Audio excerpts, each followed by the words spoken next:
नमस्ते दोस्तों, MP live study में आपका स्वागत है। आज से आप लोगों के लिए मैथ का फुल कोर्स स्टार्ट होने जा रहा है। यहाँ पे सबसे पहले हम नंबर सिस्टम से कोर्स को स्टार्ट करेंगे, ठीक है। तो आज जो हमें इस वीडियो में पढ़ना है वो क्या है, नंबर। सबसे पहले हम नंबर्स को जानेंगे, नंबर्स क्या होता है। उसके बाद रियल नंबर और कॉम्प्लेक्स नंबर को जानेंगे। उसके बाद rational numbers and irrational numbers को जानेंगे। उसके बाद इंटीजर्स को जानेंगे और फ्रैक्शंस को जानेंगे, ठीक है। उसके बाद natural numbers and whole numbers को जानेंगे। उसके बाद even numbers and odd numbers को जानेंगे। उसके बाद prime numbers and coprime numbers को जानेंगे। उसके बाद कंपोजिट नंबर को जानेंगे और फिर अंत में परफेक्ट नंबर को जानेंगे, ठीक है। तो थोड़ा आगे बढ़ते हैं। यहाँ पे सबसे पहले समझेंगे कि नंबर्स क्या होता है, ठीक है। तो नंबर, हम लोग नंबर जो लिखते हैं 1 2 3 4, ठीक है, 184 269, ठीक है। इसी तरह से नंबर को लिखते हैं, ठीक है। तो इसमें आप लोग को दिख रहा होगा कि कुछ नंबर जो होता है वो क्या होता है, सिंगल डिजिट का नंबर होता है, और कुछ जो होता है वो ग्रुप ऑफ डिजिट होता है, मतलब कि एक डिजिट के ग्रुप के रूप में रहता है, ठीक है। तो हम ऐसे बोल सकते हैं कि सिंगल डिजिट और ग्रुप ऑफ डिजिट, ठीक है, इसको क्या बोलेंगे, नंबर बोलेंगे, ठीक है। और नंबर जो है दो प्रकार का होता है, ठीक है। सबसे पहले समझेंगे नंबर क्या क्या होता है। रियल नंबर हो सकता है और कॉम्प्लेक्स नंबर, ठीक है। तो कॉम्प्लेक्स नंबर हम लोगों को नहीं पढ़ना है, ठीक है, इसको स्किप करेंगे। वैसे कॉम्प्लेक्स नंबर क्या होता है कि ऐसा नंबर होता है जिसको हम प्रैक्टिकली डिफाइन नहीं कर सकते, मतलब कि प्रैक्टिकली नहीं समझ सकते हैं, ठीक है। ऐसे होता है यानी कि रूट के अंदर माइनस में लगा हुआ वैल्यू इस टाइप का आता है लगभग, ठीक है। तो वैसे ये इंटरमीडिएट के सिलेबस में है कॉम्प्लेक्स नंबर, ठीक है। तो यहाँ पे क्या किया जाता है, तो -1 को आई मान के बनाया जाता है, ठीक है। आई मान के क्वेश्चन को सॉल्व किया जाता है, ठीक है। तो इसको वैसे नहीं समझना है, हाँ। तो रियल नंबर को समझना है, ठीक है। रियल नंबर, तो रियल नंबर क्या होता है,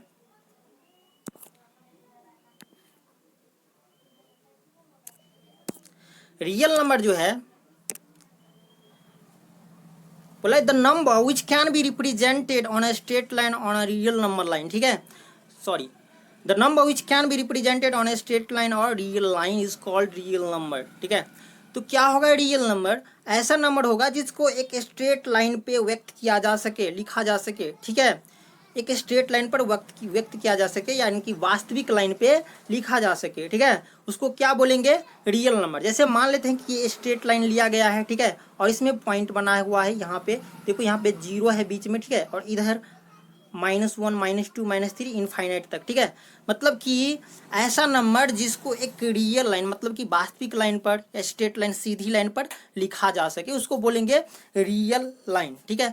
अब इसमें क्या होता है, तो रियल नंबर कोई भी हो सकता है, मतलब कि बीच में जितना भी पॉइंट होगा, यानी कि दशमलव वाला पॉइंट होगा या फ्रैक्शनल, जितना भी पॉइंट होगा ना, सब क्या होगा, रियल नंबर होगा, ठीक है।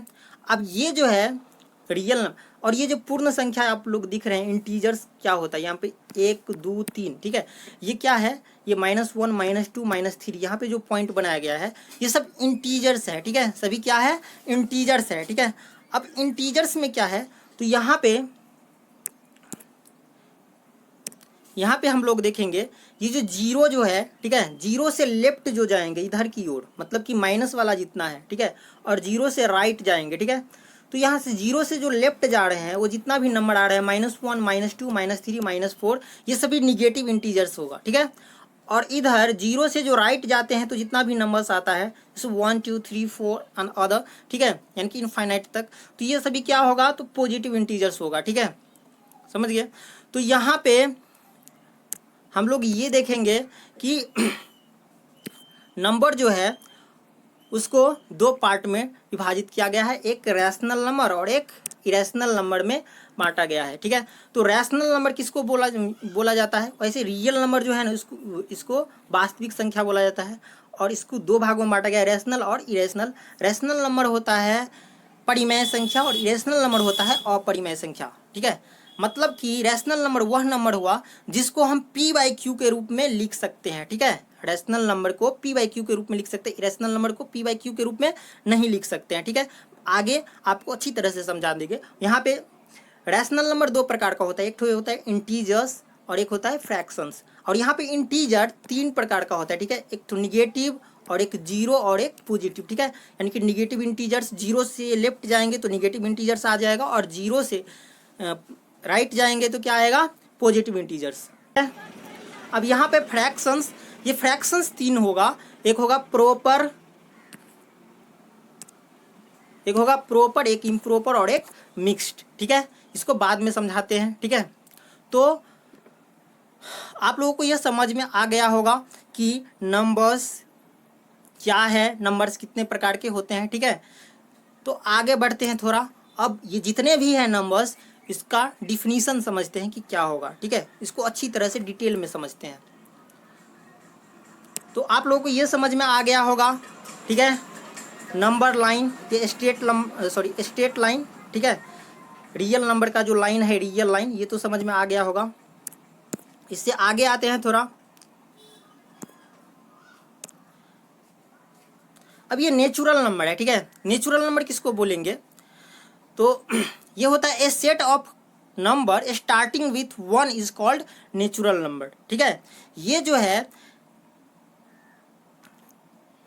एक सेट है, ठीक है। सेट मतलब समूह, किसका, तो काउंटिंग नंबर का। काउंटिंग नंबर मतलब क्या, गिनती की संख्या, ठीक है, जो एक से स्टार्ट होगा, ठीक है। मतलब कि नेचुरल नंबर मतलब कि यह हुआ कि काउंटिंग नंबर स्टार्टिंग विथ 1, ठीक है। मतलब एक से लेकर गिनती की संख्या को क्या बोलेंगे, प्राकृतिक संख्या बोलेंगे, ठीक है। नेचुरल नंबर मतलब प्राकृतिक संख्या, ठीक है। तो यहाँ पे 1 2 3 4 5 ऐसे ही इनफाइनाइट तक जाएंगे, ये सब क्या हो जाएगा, यानी कि नेचुरल नंबर होगा, ठीक है। अब होल नंबर किसको बोलेंगे, ये बोला a set of counting numbers including zero is called whole number. मतलब कि अगर काउंटिंग नंबर में जीरो को भी शामिल कर देंगे तो ये क्या हो जाएगा, होल नंबर हो जाएगा, ठीक है। हाँ, मतलब कि जीरो सहित गिनती की संख्या को क्या बोलेंगे, पूर्ण संख्या। होल नंबर का मतलब क्या होता है, पूर्ण संख्या, ठीक है। उसके बाद रैशनल नंबर को समझेंगे। अब रैशनल नंबर क्या है, ठीक है, तो a number which can be represented in the form of phi by q where phi and q are integers and q not equal to 0, ठीक है। तो यहाँ पे ऐसा नंबर जिसको हम p by q के फॉर्म में लिख सकते हैं, ठीक है, जिसे हम p by q के फॉर्म में लिख सकते हैं, उसे हम रैशनल नंबर बोलेंगे, मतलब कि परिमेय संख्या बोलेंगे। रैशनल नंबर का मतलब होता है परिमेय संख्या, मतलब कि ऐसा नंबर जिसको हम ऐसे लिख सकते हैं, जैसे मान लेते 2/7, ठीक है। तो ये होगा परिमेय संख्या, ठीक है। यहाँ पे क्या होना चाहिए, p बाई क्यू, ये p और ये q जो है, मतलब कि ये दोनों क्या होना चाहिए, तो इंटीजर्स होना चाहिए, मतलब कि पूर्ण संख्या होना चाहिए, ठीक है, पूर्ण संख्या होना चाहिए। और ये नीचे वाला जो है कभी भी जीरो नहीं होना चाहिए, मतलब ये q जो है जीरो नहीं होना चाहिए, क्योंकि जीरो होगा तो ये क्या हो जाएगा, इन्फिनिटी हो जाएगा, ठीक है। अगर किसी भी संख्या में जीरो से भाग देंगे तो क्या हो जाता है, इन्फाइनाइट हो जाता है, ठीक है। तो यहाँ पे जीरो नहीं होना चाहिए, ठीक है। तो ऐसे लिख सकते हैं 3/7 4/5, ये सब क्या है, यानी कि रैशनल नंबर है, ठीक है, परिमेय संख्या है, ठीक है। अब थोड़ा आगे बढ़ते हैं, तो यहाँ पे इरेशनल नंबर दिया गया है, ठीक है, ये इरेशनल नंबर। तो इरेशनल नंबर क्या है, a number which can be represented we can not be represented in the form of p by Q. मतलब कि यह इस प्रकार का नंबर होता है जिसको हम p बाई क्यू के फॉर्म में नहीं लिख सकते हैं। इसको लिख कैसे सकते हैं, तो ऐसे लिख सकते हैं √2 √3 √7 √11, ये सब क्या है, इसको हम p बाई क्यू के रूप में लिख ही नहीं सकते हैं, ठीक है। तो इसको बोलेंगे इरेशनल नंबर, ठीक है। अब क्या है, इंटीजर्स, जिसे हम पहले भी समझा चुके हैं, ठीक है, जिसे मैंने पहले ही समझा दिया है। Integers all non fractional number which is lying between -∞ and +∞, ठीक है। यानी कि -∞ और +∞ के बीच जितने भी नंबर्स आएंगे जो नॉन फ्रैक्शनल होंगे, ठीक है, नॉन फ्रैक्शनल मतलब कि न ही दशमलव में होगा और न ही फ्रैक्शन में होगा, ठीक है। मतलब कि ऐसे न ही दशमलव में ऐसे होगा, ठीक है, और न ही ऐसा संख्या होगा, ठीक है, फ्रैक्शन से होगा, ठीक है, न ही दशमलव में और न ही फ्रैक्शन में होगा, ठीक है। यानी कि इन सभी को हम फ्रैक्शनल नंबर बोल सकते हैं। और क्या होना चाहिए इंटीजर में, नॉन फ्रैक्शनल नंबर, मतलब कि पूर्ण संख्या, माइनस इनफाइनाइट से प्लस इनफाइनाइट के बीच में जितने भी इंटीजर्स आएंगे, यानी सॉरी पूर्ण संख्या आएंगे, उसको इंटीजर बोला जाएगा, क्योंकि इंटीजर्स का हिंदी मतलब क्या होता है, पूर्ण संख्या, ठीक है। यानी कि माइनस इनफाइनाइट और प्लस इनफाइनाइट के बीच में जितना भी नॉन फ्रैक्शनल नंबर आएगा वो क्या होगा, पूर्ण संख्या होगा, इंटीजर्स होगा, ठीक है। अब हम फ्रैक्शन को समझते हैं, ठीक है। ये फ्रैक्शन क्या है, ठीक है। तो ये नंबर जो है ये 5/4, या अगर किसी को हम ऐसे भी लिख सकते हैं डेसिमल में, तो इसको भी फ्रैक्शनल नंबर फ्रैक्शन बोल सकते हैं, ठीक है, क्योंकि इसको फ्रैक्शन में चेंज किया जा सकता है। 5/10 हो, सॉरी यहाँ पे दशमलव हटाएंगे, ऐसे इसको ऐसे कर देंगे, ठीक है, हट जाएगा। तो ये भी क्या है, एक फ्रैक्शन है, ठीक है। ये सभी क्या होगा, फ्रैक्शन होगा, ठीक है। फ्रैक्शन को ऐसे लिख सकते हैं, मतलब कि वह नंबर जो 5/7, ये जो है 4/9, 17/16, इस फॉर्म में जो रहेगा ना, 5/7, 4/9 एंड 17/16, यानी 5/7, 5/4, इस सब ऐसा फॉर्म में जो रहेगा उसको क्या बोलेंगे, फ्रैक्शन बोलेंगे, ठीक है। अब ये फ्रैक्शन जो होगा वो क्या होता है, 3 प्रकार के फ्रैक्शन होते हैं, ठीक है। एक होता है प्रॉपर फ्रैक्शन, एक होगा इम्प्रॉपर फ्रैक्शन, और एक होगा मिक्स्ड फ्रैक्शन, ठीक है। प्रॉपर फ्रैक्शन किसको बोलेंगे, वह नंबर जिसको हम ऐसे लिख सकते हैं, ठीक है, 3/5, 4/5। अब चलो ये तो हुआ क्या, फ्रैक्शन ऐसे लिख सकते हैं, लेकिन इसमें अगर ये जो होता है, ये ऊपर वाला वैल्यू जो है, अंश जो है, अगर हर से छोटा रहे, ठीक है, अंश अगर हर से छोटा रहे तो इसको बोलेंगे प्रॉपर फ्रैक्शन, ठीक है। और अगर एक और हम नंबर लिख लेते हैं, ये 6/5, ठीक है। तो यहाँ पे देखो, यहाँ पे अंश जो है हर से बड़ा है, तो इसको क्या बोलेंगे, इम्प्रॉपर फ्रैक्शन। मतलब कि जिस भिन्न में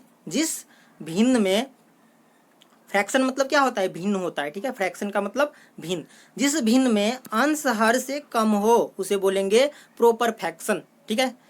हाँ, यानी कि जिस फ्रैक्शन में न्यूमरेटर जो है वह डिनोमिनेटर से कम रहे उसे बोलेंगे प्रॉपर फ्रैक्शन। इसके विपरीत जिसमें न्यूमरेटर डिनोमिनेटर से अधिक रहे उसे बोलेंगे इम्प्रॉपर फ्रैक्शन।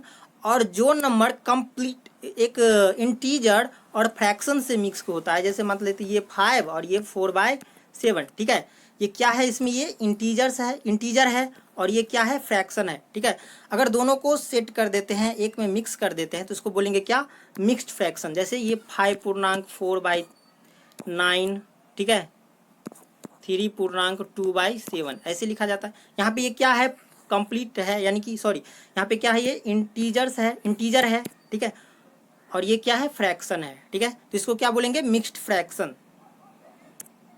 थोड़ा आगे बढ़ते हैं, तो यह है इवन नंबर, ठीक है। तो होता है numbers which are divisible by 2 called even number. मतलब कि जितने भी नंबर्स होते हैं जो दो से डिविजिबल होता है, ठीक है, जिसमें 2 से पूर्ण रूप से भाग लग जाता है, उसको बोलेंगे इवन नंबर, ठीक है। जैसे 2, 4, 6, 8, ठीक है। यहाँ पे ऑड नंबर, यानी कि जितने भी नंबर है जिसमें 2 से भाग नहीं लगेंगे, ठीक है, जैसे यानी 3, 5, 7, इसमें क्या होगा, तो 2 से भाग लगेगा ही नहीं, मतलब पूर्ण रूप से 2 से ये विभाजित नहीं होगा, ठीक है।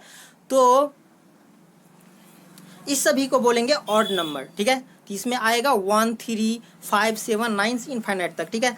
अब प्राइम नंबर क्या होगा, बोला कि number which has no factor other than itself and 1, a number which has only 2 factors, ठीक है। मतलब प्राइम नंबर क्या है, वह नंबर होगा जिसके पास केवल 2 फैक्टर होगा, और वो फैक्टर क्या होगा, या तो वह खुद हो सकता है या 1 हो सकता है। जैसे मान लेते हैं कि हम एक नंबर लेते हैं, ये 3, तो 3 का फैक्टर, यानी कि 2 ठो फैक्टर के अलावा कोई और फैक्टर हो सकता है क्या। 3 को अगर हम फैक्टराइज करेंगे तो ये 1 आएगा और ये 3 आएगा, ठीक है। मतलब इसका फैक्टर सिर्फ 1 और 3 हो सकता है। मतलब कि ऐसा नंबर जिसका केवल 2 फैक्टर हो उसको क्या बोलेंगे, प्राइम नंबर, ठीक है। और को प्राइम नंबर क्या होगा, ये जो होता है 2 नेचुरल नंबर होता है, कितना, तो ये 2 नेचुरल नंबर होता है, यानी कि कह रहा है 2 natural number P and Q are said to be coprime if there HCF is 1, ठीक है। मतलब कि ये जो है ना दो प्राइम नंबर का एक समूह होगा, दो प्राइम नंबर होगा, ठीक है, सॉरी प्राइम नंबर नहीं, दो ठो नेचुरल नंबर होगा, ठीक है। यहाँ पे अगर हम 2 और 5 लेते हैं, ठीक है, और इसका अगर हम HCF निकालेंगे तो कितना आएगा, इसका HCF 1 आएगा, ठीक है। अगर हम 4 और 3 लेंगे तो यहाँ पे भी HCF 1 आएगा। मतलब कि दो ऐसा नंबर होना चाहिए, ठीक है, अगर इसको इसका हम अगर HCF निकाले यानी कि HCF ले, ठीक है, ऐसा नंबर जिसका हम अगर HCF लेंगे, ठीक है, तो कितना आएगा 1। को प्राइम नंबर 1 नंबर होगा, को प्राइम नंबर जो है ना दो ठो नेचुरल नंबर होगा जिसका जिसका HCF, ठीक है, 1 आए, ठीक है, तो इसको क्या बोलेंगे, को प्राइम नंबर। मतलब वैसा दो नंबर जिसका HCF हमेशा 1 हो उसे बोलेंगे को प्राइम नंबर, ठीक है। इससे थोड़ा और आगे बढ़ते हैं तो ये है कंपोजिट नंबर, ठीक है। बोला a number which has other factors beside itself and 1, ठीक है, मतलब कि ऐसा नंबर जिसके पास एक और यानी कि इटसेल्फ को छोड़ के, मतलब कि मान लेते हैं कि एक नंबर है 9, ठीक है, तो इसमें 9 और 1, 1 और 9 को छोड़ के अदर फैक्टर्स भी आना चाहिए। जैसे मान लेते इसका अदर फैक्टर आ रहा है 3 भी आ रहा है इसका फैक्टर, ठीक है, तो ये क्या हो जाएगा, कंपोजिट नंबर हो जाएगा। मतलब कि स्वयं और 1 को छोड़ के अदर भी फैक्टर आना चाहिए। जैसे 9, 15, 12 ये सब क्या है, कंपोजिट नंबर है, ठीक है। उसके बाद परफेक्ट नंबर, यहाँ पे बोल रहा है the sum of all the factors except itself is equal to a given number which is called perfect number. तो परफेक्ट नंबर क्या होता है, ठीक है, तो परफेक्ट नंबर होगा वह नंबर, परफेक्ट नंबर वह नंबर होता है जिसको अगर फैक्टराइज करेंगे, ठीक है, जैसे मान लेते ये 6 है, अगर 6 को हम फैक्टराइज करेंगे तो क्या क्या आएगा, 1 आएगा, 2 आएगा और 3 आएगा। और हम अगर इस तीनों को जोड़ेंगे 1, 2 और 3 को तो 6 आ जाएगा, ठीक है। मतलब परफेक्ट नंबर वह नंबर है जिसके फैक्टर को अगर ऐड करेंगे, जिसके फैक्टर्स को ऐड करेंगे तो वह स्वयं आ जाता है, ठीक है। तो ऐसे नंबर को क्या बोलेंगे, परफेक्ट नंबर, ठीक है। अब देखो यहाँ पे कुछ पॉइंट्स है, जैसे 1 is neither a prime number और नॉट अ कंपोजिट नंबर। 1 जो है ना ही प्राइम नंबर है और ना ही कंपोजिट नंबर है। क्यों, क्योंकि 1 जो है इसका दो ठो फैक्टर नहीं है। मतलब कि प्राइम नंबर जो होता है उसमें क्या होता है, दो फैक्टर होना जरूरी है, दो ठो फैक्टर, ठीक है, ना ही दो से ज़्यादा फैक्टर होना चाहिए और ना ही दो से कम, तो होगा क्या, प्राइम नंबर, ठीक है। तो 1 के पास केवल एक फैक्टर है, ठीक है, इसीलिए 1 क्या है, प्राइम नंबर नहीं है। कंपोजिट नंबर क्यों नहीं है, तो कंपोजिट नंबर के पास हमेशा 2 से अधिक फैक्टर्स होना चाहिए और 1 के पास तो नहीं है, ठीक है, तो ये कंपोजिट नंबर भी नहीं है। अब बोला है कि 2 is only even number which is prime. मतलब कि प्राइम नंबर में अगर देखेंगे तो एक ही प्राइम नंबर होता है जो इवन नंबर होता है, ठीक है, और 2 होता है। बोला कि the list composite number is 4, ठीक है, यानी कि 1 से लेकर 3 तक अगर हम देखेंगे तो यहाँ पे जो है कोई भी नंबर न 1 में 2 से ज़्यादा फैक्टर्स हो सकता है, न 2 में, ठीक है, न 3 में 2 से ज़्यादा फैक्टर्स होता है, तो क्या किस में होता है, 4 में 2 से ज़्यादा फैक्टर्स होते हैं। जैसे मतलब ये 4 है, एक 1 होगा, एक 4 खुद होगा और इसका एक तो और फैक्टर होगा क्या, तो 2। मतलब कि 2 से ज़्यादा फैक्टर हो गया तो क्या होगा, ये कंपोजिट नंबर होगा। यानी कि पहला कंपोजिट नंबर क्या है, 4 है। बोला है कि the list composite odd number is 9। मतलब कि 9 जो है ऑड नंबर का पहला कंपोजिट नंबर है, क्योंकि 9 से पहले जो भी ऑड नंबर आता है उसमें क्या होता है, उसका केवल 2 फैक्टर होता है, ठीक है। और 9 जो है मान लेते हैं कि 9 से पहले जो ऑड नंबर आया कौन आया होगा, तो 7। तो 7 में 2 ही फैक्टर होगा, 1 और 7। उसके बाद 5 में 2 ही फैक्टर होगा, 1 और 5। लेकिन 9 जो है, 9 में 3 ठो फैक्टर है, 9 में 3 फैक्टर है, 1, 3 और 9, ठीक है। तो इसीलिए 9 जो होता है वह लिस्ट कंपोजिट ऑड नंबर होता है। ठीक है, तो आज के लिए बस इतना ही, और कल आप लोग पढ़ेंगे सम ऑफ सीरीज। इसमें आप लोग पढ़ेंगे अर्थमेटिक प्रोग्रेशन। ठीक है, मतलब कि एपी, और इसमें आप लोग पढ़ेंगे sum of all first n natural numbers के बारे में, और सम ऑफ सीरीज, ठीक है, इन एपी, और सम ऑफ सीरीज मतलब कि सम ऑफ सीरीज जो होंगे जो एपी में होंगे उसके सम के बारे में। और इससे क्वेश्चन किस टाइप का आएगा, तो ऐसा क्वेश्चन आ सकता है, फाइंड द सम ऑफ 1 + 2 + 3 + 4 + 100। ठीक है, तो इसको कैसे सॉल्व करेंगे, यानी कि कुछ ही सेकेंड में कैसे सॉल्व करेंगे, ये आप लोग यानी कि सीखेंगे। इस टाइप का क्वेश्चन आएगा। ये क्वेश्चन जो आएगा वो क्या आएगा, sum of all first, sum, ओ यहाँ पे ऑफ छूट गया है, sum of all the first n natural number. ठीक है, यानी कि सिर्फ नेचुरल नंबर के लिए जो फॉर्मूले बनाए गए हैं उस पर। ठीक है, और ये कोई भी यानी कि एपी में कोई भी हो सकता है, कैसा भी सीरीज रहेगा, तो इस टाइप का क्वेश्चन आएगा। ठीक है, इसको सॉल्व करने से हम लोग सीखेंगे। ठीक है,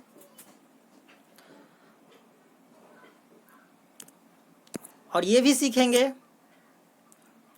sum of a square of first n natural numbers. ठीक है, यानी कि इस टाइप का क्वेश्चन इससे आएगा। Sum of cube of first n natural numbers, इसमें इस टाइप का क्वेश्चन आएगा। ठीक है, और sum of other series of fractions, मतलब कि इस पे sum of other series of fractions, इस पे वीडियो मैंने बनाया है एक। ठीक है, अगर आप लोग देखना चाहते हैं तो डिस्क्रिप्शन में इसका लिंक मैं दे दूंगा। ठीक है, और इस पे और भी ज़्यादा यानी कि वीडियो लेकर आने वाला हूँ। अगर आप लोगों को यह वीडियो पसंद आया तो मेरे चैनल को सब्सक्राइब कीजिए, और इस वीडियो को लाइक एंड शेयर कीजिए, तथा बेल आइकन को दबाना मत भूलिएगा, ताकि मेरे नए वीडियो का नोटिफिकेशन सबसे पहले आप तक पहुंचे। Thank you.